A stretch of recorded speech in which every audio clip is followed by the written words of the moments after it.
उपनगर police station हद्दीमध्ये जीवे ठार मारण्याच्या उद्देशाने घातक शस्त्राने गंभीर दुखापत करून परभणी येथे पळून गेलेल्या आरोपीला गुन्हे शाखा युनिट 2 ने ताब्यात घेतलाय।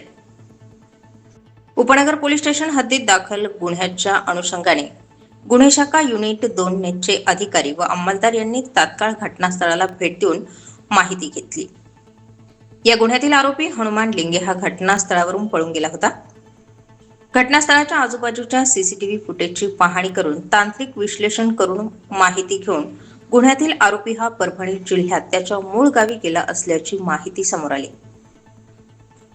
पोलीस उपायुक्त किरण कुमार चव्हाण, सहाय्यक पोलीस आयुक्त संदीप मिटके यांच्या मार्गदर्शनात गुन्हे शाखा युनिट 2 चे पोलीस उपनिरीक्षक संजय सानप, अतुल पाटील, वाल्मिक चव्हाण, मनोज परदेशी यांच्या पथकाने परभणी पोलिसांच्या मदतीने हनुमान लिंगे याला ताब्यात घेतला।